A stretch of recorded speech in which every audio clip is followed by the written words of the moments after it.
Welcome to the new video that how to start trading. आज इस video में हम समझेंगे कि ट्रेडिंग को कैसे स्टार्ट किया जा सकता है और क्या इसकी हेल्प से हम कंटिन्यूअस प्रॉफिट जनरेट कर सकते हैं, क्या हमारी ये रेगुलर इनकम का सोर्स बन सकता है या नहीं। जब हम ट्रेडिंग स्टार्ट करने के बारे में सोचते हैं तो सबसे पहला सवाल हमारे माइंड में यही आता है कि हम ट्रेडिंग कहाँ पे करें। तो बेसिकली 3 टाइप्स की मार्केट होती है जहाँ पे हम ट्रेडिंग कर सकते हैं। Number 1 stock market, number 2 forex market, number 3 crypto market.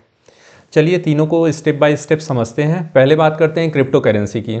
Crypto currency एक हाईली रिस्की प्रोडक्ट है क्योंकि ये कोई फिजिकल प्रोडक्ट नहीं है like gold, silver, crude oil. ये कोई फिजिकल प्रोडक्ट नहीं है, यह एक डिजिटल करेंसी है। और रिस्क का जो सबसे बड़ा रीज़न है कि ये किसी कंट्री की करेंसी नहीं है, कोई गवर्नमेंट इसे रेगुलेट नहीं करती, ना ही कोई ऑर्गेनाइजेशन, इसलिए ये काफ़ी रिस्की माना जाता है। लेकिन इसके बेनिफिट भी हैं। बेनिफिट ये है कि ये 24/7 इसमें ट्रेड होता रहता है। ना तो संडे को क्लोजिंग होती है ना सैटरडे को होती है। तो इसका बेनिफिट ये होता है कि जैसे अगर आप वर्किंग हैं और 9 to 5 की आपकी जॉब है तो आप 9 to 5 ट्रेड नहीं कर पाएंगे क्योंकि आप ऑलरेडी वर्किंग हैं और आप बिज़ी होंगे अपनी जॉब में, तो आप ट्रेडिंग नहीं कर सकते, आपका माइंड डाइवर्ट हो जाएगा। लेकिन आफ्टर वर्किंग आवर आप इजीली क्रिप्टो में ट्रेड कर सकते हैं। आप रात में भी ट्रेड कर सकते हैं, आपकी दिन में छुट्टी है दिन में भी कर सकते हैं, संडे चाहे संडे को ट्रेड कर सकते हैं। तो क्रिप्टो में ट्रेड करने का बेनिफिट भी है इसमें, ठीक है। अब बात करते हैं फॉरेक्स की। फॉरेक्स जैसा कि नाम से ही समझ में आ रहा है कि इसमें हम करेंसी की ट्रेडिंग करते हैं like US dollar, Indian rupees, Britain pound, Chinese यान, जापानीज़ यान या रशियन रूबल। इसमें हम करेंसी की ट्रेडिंग करते हैं। मान लीजिए कि हमें लगता है कि इंडियन रुपीज़ अच्छा परफॉर्म करेगा, हम इंडियन रुपीज़ में ट्रेडिंग करने लगेंगे। यूएस डॉलर अच्छा परफॉर्म कर रहा है, हम उसमें ट्रेडिंग करने लगेंगे। जिसमें वैल्यूम होगा उसमें हम ट्रेडिंग करेंगे। और इसमें ट्रेड करने का जो सबसे ज़्यादा बेनिफिट होता है कि इसमें मार्जिन काफ़ी अच्छे मिलते हैं। फॉरेक्स में हमें मार्जिन काफ़ी अच्छे मिलते हैं ट्रेड करने के लिए, और most of the preferable product है ये फॉरेक्स ट्रेडिंग। अब बात करते हैं स्टॉक मार्केट की। स्टॉक मार्केट में बेसिकली हम इक्विटी को ट्रेड करते हैं। अगर एक एग्जांपल की हेल्प से हम समझने की कोशिश करें कि मान लीजिए एक XYZ कंपनी है और उसकी वैल्यू 1 लाख रुपए है और मैंने उसमें 10,000 रुपीज़ इन्वेस्ट कर दिया, तो इट मीन्स कि उस कंपनी में मेरी पार्टनरशिप 10% की हो गई। अगर वो कंपनी परफॉर्म बेटर कर रही है, उसके रिजल्ट अच्छे आ रहे हैं, प्रॉफिट जनरेट कर रही है, तो उस कंपनी की वैल्यू बढ़ेगी। 1 लाख से 1,20,000 हो जाएगी, 1,50,000 भी हो सकती है, 2 लाख भी हो सकती है, मतलब बढ़ेगी उसकी परफॉर्मेंस के अकॉर्डिंग। और उसी रेशियो में मेरा इन्वेस्टमेंट अमाउंट है वो भी बढ़ेगा। लेकिन उसी के अगेंस्ट अगर कंपनी लॉस मेकिंग है, लॉस कर रही है, तो कंपनी की वैल्यू कम होगी, और कंपनी की जैसे जैसे वैल्यू कम होगी वैसे वैसे हमारे इन्वेस्टमेंट की भी वैल्यू कम होगी। सिंपल सा कॉन्सेप्ट है। अब बढ़ते हैं अपने अगले टॉपिक की तरफ कि हम क्या एक्सपेक्ट कर सकते हैं अपनी ट्रेडिंग से। अगर हम ट्रेडिंग स्टार्ट करते हैं तो हमारी जो पहली एक्सपेक्टेशन होगी कि मैक्सिमम प्रॉफिट। एग्जाम्पल की हेल्प से समझते हैं। अगर हम कोई स्टॉक बाई किए, ठीक है, और वो स्टॉक की एनालिसिस हमारी सही थी, सही टाइम पे हमारी एंट्री हुई, सही रेट पे हमारी एंट्री हुई, और वो बूम कर गया, तो हमारे प्रॉफिट कई गुना तक इंक्रीज हो सकते हैं। तो हमारी पहली जो एक्सपेक्टेशन होगी मैक्सिमम प्रॉफिट की होगी। और जो दूसरी एक्सपेक्टेशन हमारी होगी कि हमें लिवरेज मिल जाए। लिवरेज अप टू 5 टाइम तक मिलता है।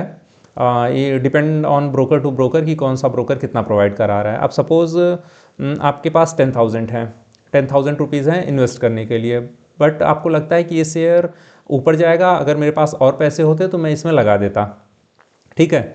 तो आप वहाँ पे लिवरेज ले सकते हैं। आपका ब्रोकर आपको मार्जिन बेनिफिट देगा, आपको मतलब लिवरेज प्रोवाइड कराएगा। तो अगर आप 10,000 रुपये इन्वेस्ट किए हैं तो आप 50,000 तक की बाइंग कर सकते हैं। तो इससे क्या होगा कि आपका इन्वेस्टमेंट मिनिमम हो जाएगा। हाँ, लेकिन जो आपका रिस्क और रिवॉर्ड है वो दोनों 50,000 पे होगा, कि अगर आप प्रॉफिट ले रहे हैं तो 50,000 पे ही होगा, और लॉस अगर आपका हुआ तो भी वो 50,000 पे ही होगा, ठीक है।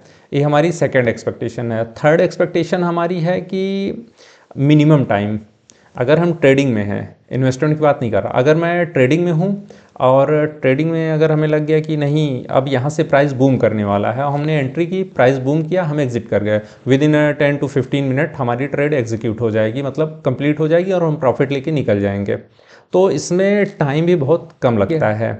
हमें क्या एक्सपेक्ट नहीं करना चाहिए ट्रेडिंग से, उस पर भी बात कर लेते हैं। तो जो हमारी पहली एक्सपेक्टेशन नहीं रहनी चाहिए ट्रेडिंग से वो है कि कंसिस्टेंट प्रॉफिट और रेगुलर इनकम। कि रेगुलर इनकम यहाँ से अगर हम सोचें कि नहीं हमें रेगुलर इनकम हो तो कहीं ना कहीं हम फिर अपने आप को फ्रस्ट्रेट करेंगे ट्रेडिंग से, क्योंकि रेगुलर इनकम ट्रेडिंग में नहीं हो सकती। कभी आपका स्टॉप लॉस हिट करेगा, कभी टारगेट हिट करेगा, कभी हो सकता हाँ मैक्सिमम प्रॉफिट आप एक्सपेक्ट कर सकते हैं कि अगर आपकी डायरेक्शन सही हुई, आपकी ट्रेड सही हुई तो आपको मैक्सिमम प्रॉफिट मिले। बट रेगुलर प्रॉफिट मिले इसकी गारंटी नहीं होती है।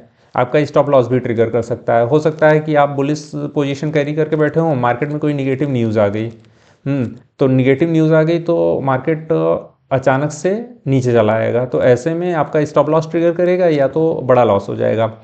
तो ऐसी कंडीशन में अगर आप रेगुलर इनकम लेके चलेंगे कि नहीं हमें रेगुलर प्रॉफिट चाहिए, तो ऐसे में आप ट्रेडिंग से फ्रस्ट्रेट होंगे।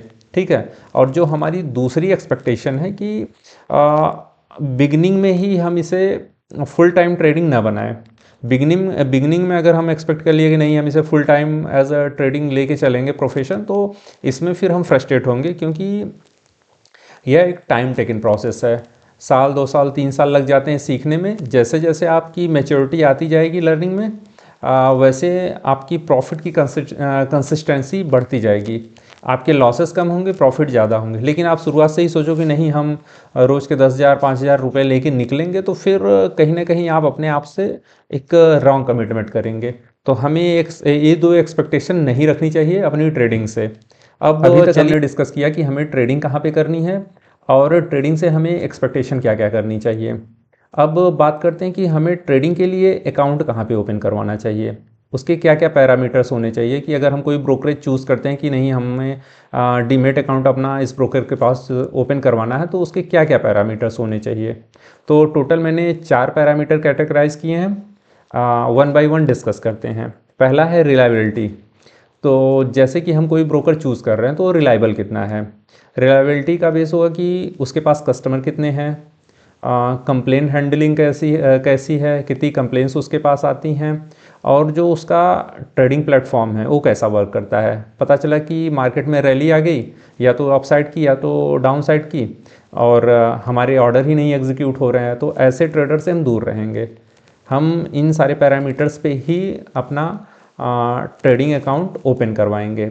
और जो हमारा नेक्स्ट पैरामीटर होगा कि फ़ीस और कमीशन, हाँ फीस एंड कमीशन वो कितना चार्ज कर रहा है। जनरली अब डिस्काउंट ब्रोकर हो गए हैं इंडिया में, तो 20 रुपीज़ चार्ज करते हैं, तो इसी के आसपास ही सबकी फ़ीस रहती है। फ़ीस बहुत ज़्यादा नहीं चार्ज करते। हाँ ये देखना होगा कि कोई हिडन फीस तो नहीं ले रहा है हमारा ब्रोकर जो हम चूज़ कर रहे हैं। अब थर्ड आता है रिसर्च टूल, कि जिस ब्रोकर को हम चूज़ कर रहे हैं उसके पास रिसर्च टूल में क्या क्या है। अब जैसे मैं रिसर्च के लिए धन का प्लेटफॉर्म यूज़ करता हूँ, काफ़ी अच्छा है। उनके चार्ट्स भी अच्छे से काम करते हैं, और भी तमाम चीज़ें हैं उनकी जो एज अ रिसर्च के लिए काफ़ी अच्छी हैं। आप कोई सभी चूज़ कर सकते हैं, मैं यहाँ किसी को प्रमोट नहीं कर रहा हूँ। अब बात करते हैं कि अकाउंट टाइप। अब जैसे कि हम डीमेट अपना ओपन करवा रहे हैं, तो हम क्या सोच के ओपन करवा रहे हैं। ट्रेडिंग करना है तो ट्रेडिंग के लिए हम अलग अकाउंट ओपन करवाएंगे, इन्वेस्टमेंट के लिए अलग। ठीक है। अब जैसे कि हमें म्यूचुअल फंड लेना है या फिर एसआईपी करवानी, तो हम अलग अकाउंट से करेंगे, क्योंकि सब एक साथ कर देते हैं ना, तो फिर हमें समझ नहीं आता, उसमें फिर काफ़ी दिक्कत हो जाती है कि हमें अपना प्रॉफिट कैलकुलेट करने में। तो हम हर एक अकाउंट को अलग अलग रखेंगे, कि किसी अकाउंट में हम कैश पे बाइंग और सेलिंग कर रहे हैं। सपोज़ कि हमें इन्वेस्टमेंट करना है तो हम कैश पे कर रहे हैं, और हमें ट्रेडिंग करनी है तो हम मार्जिन पे कर रहे हैं, तो दोनों अकाउंट सेपरेट रहता है। तो हम इज़िली अंडरस्टैंड कर लेते हैं कि हमारा कितना प्रॉफिट हुआ, कितना लॉस हुआ। बट जब दोनों एक साथ रहता है तो समझ में नहीं आता कौन सा फंड ट्रेडिंग में यूज़ हुआ है, कितना मार्जिन हमें मिला है, कितना मार्जिन हमें ट्रेडिंग के लिए मिला है, और कितना अमाउंट हमने इन्वेस्ट किया है, और कितने पे, मतलब काफ़ी कन्फ्यूज़न आ जाती है यहाँ पे। तो हमें अकाउंट मतलब सेपरेट होने चाहिए हर एक सिंगल एक्टिविटी के लिए। ठीक है। नेक्स्ट अब हम डेवलप करने वाले हैं ट्रेडिंग स्ट्रेटजी, कि अब हमारे पास ट्रेडिंग अकाउंट भी हो गया, हमने सही ब्रोकर भी चूज़ कर लिया, और एक्सपेक्टेशन भी हमें पता है, और कहाँ पे ट्रेडिंग करनी है ये भी पता चल गया। अब हम स्ट्रेटजी कैसे डेवलप करेंगे। तो उसके लिए भी मैंने टोटल 4 पैरामीटर कैटेगराइज किए हैं, जिसमें से पहला है कि डेवलप योर गोल, कि आपका गोल क्या है ट्रेडिंग को लेके, कि आप 1 लाख रुपया लेके आए हैं तो आप महीने के एंड में कितना पैसा लेके जाना चाहते हैं। मतलब आपने 1 लाख रुपया डाल दिया ट्रेडिंग अकाउंट में और आप ट्रेड कर करके महीने में अगर एक्सपेक्ट कर रहे हैं कि नहीं 1 लाख का 1,10,000 हो जाए या 1,05,000 हो जाए, तो वो आपका गोल है कि आपने एक गोल सेट कर लिया है। अगर गोल सेट नहीं रहेगा तो फिर दिक्कत हो जाती है, फिर हमें समझ में नहीं आता, फिर अनाप शनाप हम ट्रेड करने लगते हैं और फिर एक रॉन्ग ट्रैक पे हमारी गाड़ी चली जाती है। तो हमें एक गोल डिसाइड करना होगा कि हमें कितना अमाउंट इन्वेस्ट करना है और कितना हम टारगेट लेके चल रहे हैं। ठीक है, महीने का भी हो सकता है, क्वार्टर का भी हो सकता है, ईयरली भी हो सकता है। ठीक है, अब नेक्स्ट हमारा है कि रिस्क टॉलरेंस, कि हम रिस्क कितना ले सकते हैं। अभी मान लीजिए कि हमने 1 लाख रुपया लगाया ट्रेड में और हमारी एक्सपेक्टेशन है कि 1,10,000 लेके जाएं, लेकिन अगर ट्रेड अपोजिट डायरेक्शन में चली गई तो हम स्टॉप लॉस कितने का लेंगे। 10,000 का हम प्रॉफिट लेने को तैयार हैं, लेकिन स्टॉप लॉस क्या 2,000, 3,000, 4,000 कितने का हम ले सकते हैं। तो यह भी हमें डिसाइड करना होगा कि हमारी रिस्क बियरिंग कैपेसिटी कितनी है। अब किसी से आप उधार लेके आए हैं तो आपकी रिस्क बियरिंग कैपेसिटी बहुत ज़्यादा नहीं होगी, लेकिन आपके अपने सेविंग के पैसे हैं तो आपकी रिस्क बियरिंग कैपेसिटी हो सकता है थोड़ी सी ज़्यादा हो। डिपेंड कि आप फंड कैसे अरेंज किए हैं ट्रेडिंग के लिए, तो सबकी रिस्क बियरिंग कैपेसिटी अलग अलग होती है। ठीक है, अब हमारा जो थर्ड टॉपिक है कि कैपिटल मैनेजमेंट।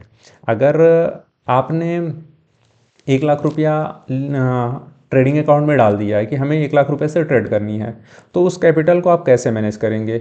अब पता चला कि एक शेयर आपको पसंद आ गया स्मॉल कैप का, आपने सारे पैसे उसी में डाल दिए, रॉन्ग डायरेक्शन में चला गया, आपका नुकसान हो गया। तो ऐसा नहीं करेंगे, हम क्या करेंगे कि 20% स्मॉल कैप में, 30% मिड कैप में, 50% लार्ज कैप में, ताकि हमारे जो रिस्क हैं वो कैटेगराइज रहें 2-3 कैटेगरी में। या आप हाईली रिस्की प्रोडक्ट में इन्वेस्ट करना चाहते हो तो आप स्मॉल कैप में कर दीजिए, बट कंपनीज अलग अलग हों। पता ऐसा ना हो कि एक ही कंपनी में सारे अमाउंट इन्वेस्टेड हों और वो कंपनी अच्छा परफॉर्म नहीं कर रही है तो फिर हमें बैठ के वेट करना हो। तो ऐसा नहीं करेंगे, हम अपने कैपिटल को अच्छे से मैनेज करेंगे, उसको डाइवर्सिफाई कर देंगे कई स्टॉक्स में। ठीक है, कई स्टॉक्स में हम ट्रेडिंग करेंगे। अब जो हमारा फोर्थ टॉपिक है कि टाइम कमिटमेंट, कि हम टाइम कितना लेके चल रहे हैं। अब किसी ट्रेड में हम एंटर किए तो अब हो गया कि चलिए भाई अभी हमने एंटर किया तो हमने डिसाइड कर लिया कि अभी हम इवनिंग तक इससे एग्ज़िट कर लेंगे मार्केट क्लोज होने से पहले, लेकिन फिर हमें लालच आ गया कि नहीं अब हम इसको और कैरी फॉरवर्ड कर देंगे 2 दिन, 3 दिन, 4 दिन, तो हमारा कमिटमेंट वहाँ पे बिगड़ गया। हमें कमिट करना, अगर हमें BTST ट्रेड करनी है 4 दिन, 5 दिन या 10 दिन के लिए तो हम कर सकते हैं उसको।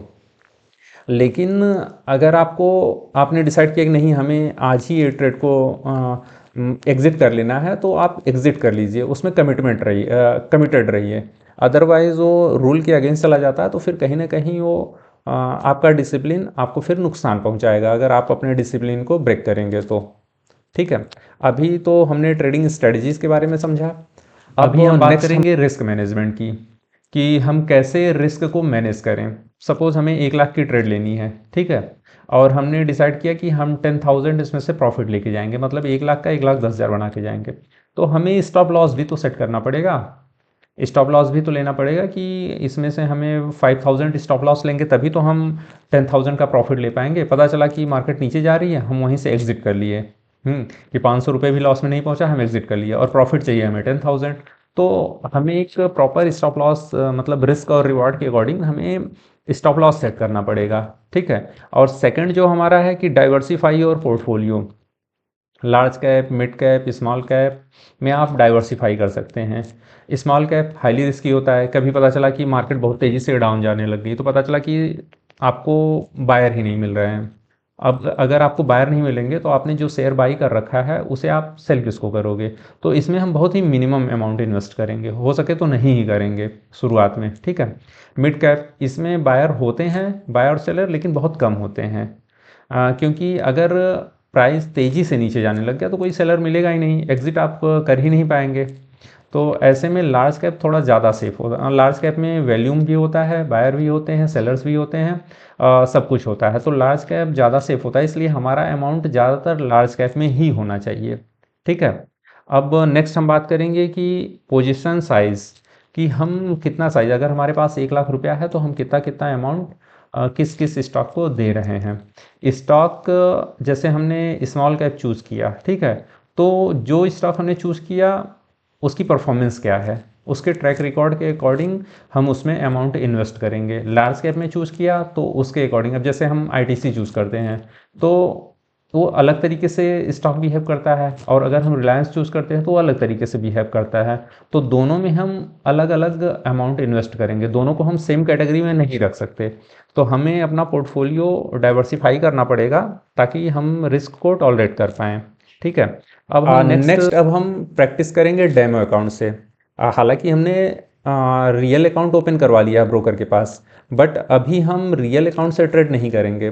रियल अकाउंट से मतलब डायरेक्ट हम पैसा नहीं इन्वेस्ट करेंगे। मान लीजिए हमें कोई स्टॉक समझ में आ गया XYZ, और हमें लग रहा है कि इसमें अपसाइड है 10% की, 1 लाख रुपए लगा दिए जा सकते हैं, तो आप एज अ पेपर ट्रेडिंग आप उससे करिए, पेपर ट्रेडिंग के थ्रू आइए। रियल मनी को मत invest, don't invest your real money here.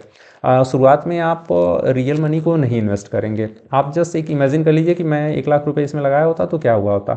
अगर मान लीजिए कि वो आपकी डायरेक्शन में नहीं गया, अपोजिट डायरेक्शन में चला गया, तो आप स्टडी करिए कि क्यों ऐसा हुआ, ठीक है। आपको बैक टेस्टिंग करनी होगी कि आपने जो स्ट्रेटजी बनाई है, मान लीजिए आपने स्ट्रेटजी बनाया है कि कोई पर्टिकुलर शेयर है XYZ, ये 20 के नीचे RSI रहेगा तो हम इसमें बाइंग कर लेंगे क्योंकि ये ओवरसोल्ड हो गया, और इसमें बाइंग कर लेंगे, 10% की अपसाइड इसमें हो सकती है।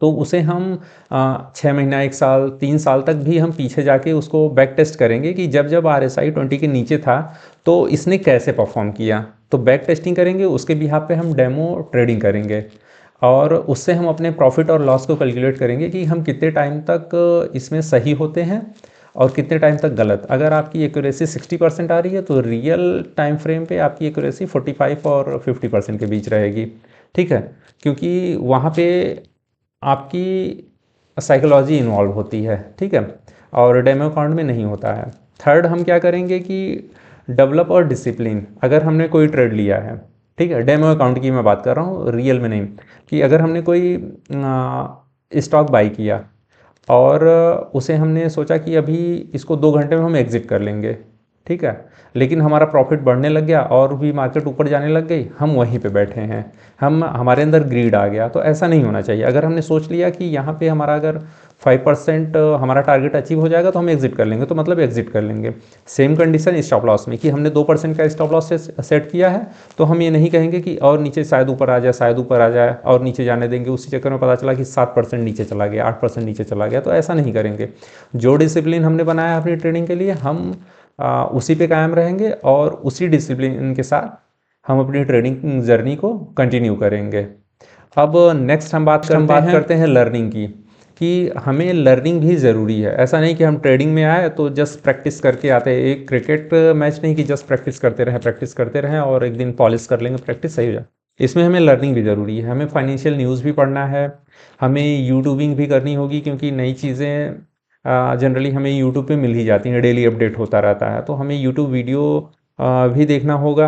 और टेक्निकल इंडिकेटर्स, इसकी हमें प्रैक्टिस करनी होगी, ठीक है। टेक्निकल इंडिकेटर्स, मान लीजिए हम RSI यूज़ करते हैं या मूविंग एवरेज यूज़ करते हैं, तो हमें देखना होगा कि हम जो स्टॉक चूज़ कर रहे हैं उसमें RSI, मूविंग एवरेज, MACD, ये कैसे रिएक्ट कर रहे हैं और इनके रिएक्शन से प्राइस में क्या चेंजेस आ रहे हैं, ठीक है। ये सब सारी चीज़ें हमें लर्निंग करनी होंगी, इसके बाद ही हम एक बेस्ट ट्रेडर बन पाएंगे, और करीबन 2 से 3 साल का टाइम लगता है।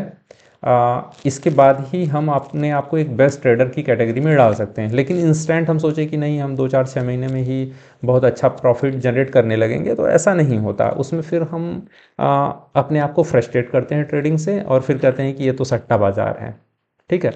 It's a time taken. आप जितनी प्रैक्टिस करेंगे उतना ज़्यादा ही आपकी स्ट्रेटजी पॉलिश होगी और उतना अच्छा आप इसमें ट्रेड कर पाएंगे। अब सपोज़ कि आप क्रिकेट मैच खेलने गए, ठीक है, फर्स्ट टाइम आपने बैट पकड़ा, और जो 4 साल से 5 साल से प्लेयर है, आप सोच रहे हैं कि आप उसे बीट कर देंगे, तो ऐसा पॉसिबल नहीं है। हाँ, हो सकता है, exceptions are always there, but in general case ऐसा पॉसिबल नहीं है क्योंकि उसके पास 5 साल 6 साल की प्रैक्टिस है और अभी आप न्यू नाउ अब हम न्यू अपने लास्ट टॉपिक की बात करते हैं रियल ट्रेडिंग की कि अब हम रियल ट्रेडिंग में कैसे एंट्री करें। अब हमने प्रैक्टिस भी कर लिया, पेपर ट्रेडिंग भी कर ली, हमें सब कुछ आ भी गया, हमने टेक्निकल इंडिकेटर्स भी यूज़ करना सीख लिया, तो अब रियल ट्रेडिंग को कैसे स्टार्ट करें। तो उसके लिए पहले हम स्मॉल अमाउंट से, मान लीजिए हमारे पास 1 लाख रुपए हैं तो हम 5,000 से अपनी ट्रेडिंग स्टार्ट करेंगे, ठीक है, क्योंकि वहाँ पे हमारी साइकोलॉजी इन्वॉल्व होगी।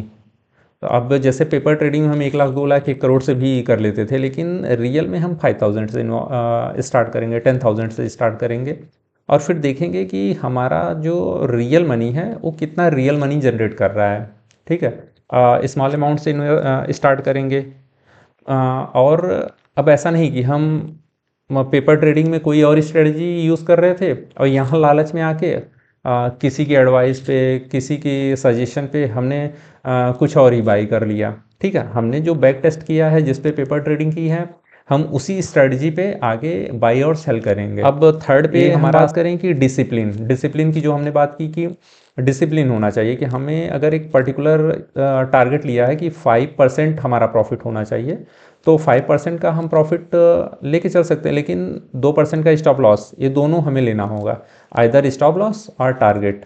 ऐसा नहीं कि डिसिप्लिन हमने बनाया 5% का और 5% अचीव होकर 7-8% पे चला गया तो हम एग्जिट ही नहीं कर रहे हैं और फिर अचानक से पता चला कि उसमें सेलिंग आ गई, फिर हमें एग्जिट ही नहीं मिला।